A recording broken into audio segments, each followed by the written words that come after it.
hey, you wanted to know about installing tile, so here's a gene.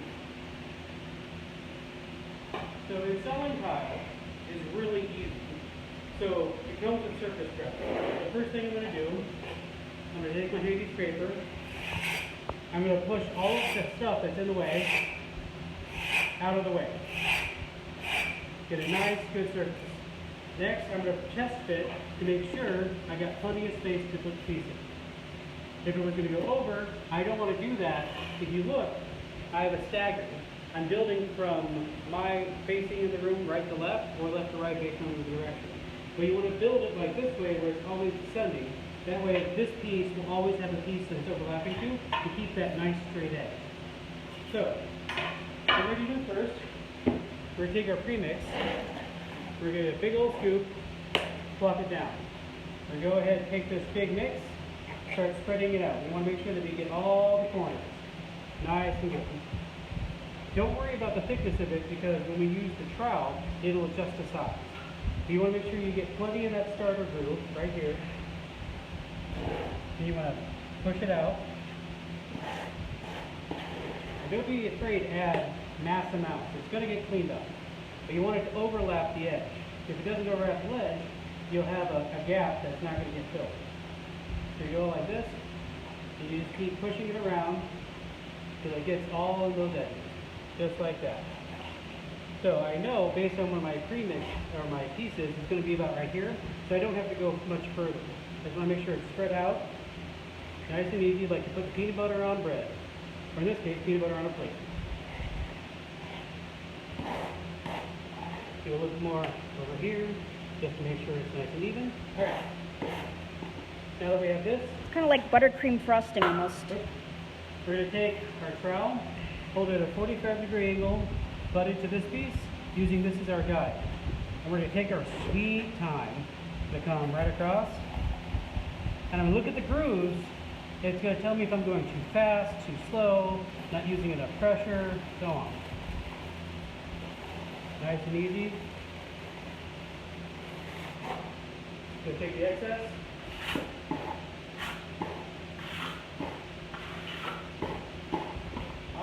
Clean the teeth. Now I'm going to go and clean up these edges. Because when you smash it together, this is going to come up through the gaps. So you take this, make a nice edge. Same thing over here. Like that. Next, I'm going to take spacers. You can use 3 to 4. One goes here, about the middle. One goes here. That's about 4 to 6 inches. The other one goes here, close to where the edge is. Doesn't have to go all the way to the end. All right. Next step, back butter. Going to take this, not a whole lot. The purpose of the back butter is to make this piece sticky to that. It gives a really good bond. It's like putting peanut butter on two sides on two different pieces of bread. It sticks a lot better than just one side. I'm going to get a nice good coverage.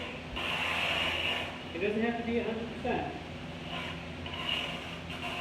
We want to cover as many gaps as possible. Now that my back butter is complete, last step, I line up my corners.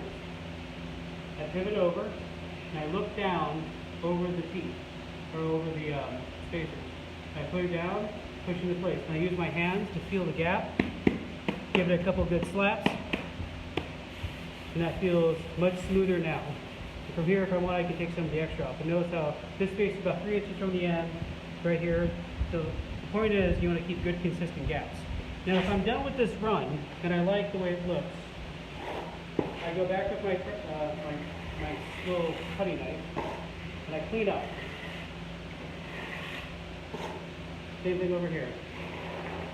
Just do a little straight.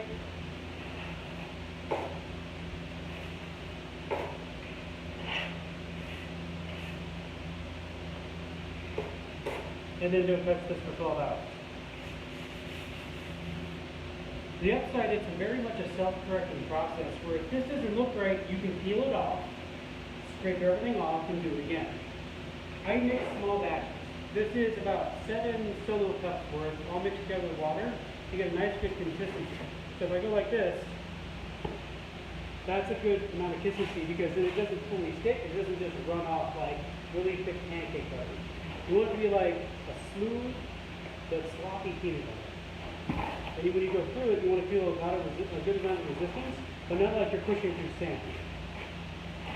And when you're done, you take your scrapes off, mix them back in, and then you're ready for your next piece.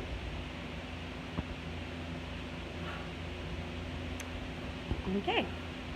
And that's the first step of installing tile. When we get to the grouting process, I'll show you that too. Technically, this is the second step of doing tile. The first step is you prep the floor, which means if you've got high spots, uneven spots, or gaps, or anything that you have to repair concrete-wise, you do that beforehand and you sand it down. Right here, you see I have the giant, there was a giant crack that went through the entire foundation. I went over with an angle grinder and smoothed all of this out as much as possible. There's actually a roll right here, but you can't see it because the tile hides it. And also, I was able to smush it down to make it look level. So the lump is now hidden because of the angle of the tile, so you can see it because I used the lines to hide the disfigurement. So you prep the floor, then you do your spacing, so you do your layout to kind of see where you want to go. And from there, you would start over here, and you do your cutoff pieces, which then sets your standard for how it looks all the way across in your pattern. You can make it all basically the same if you want, with herringbone or whatever. I prefer to do a staggered pattern, which is uneven and inconsistent. We have it most aesthetic. And then step 3 is the grout. Okay. So obviously we're not going to get to the grout today. Might be a couple days before we get to that process, but when we get to that process, I'll show you that as well. Okay, I hope this was somewhat educational for you.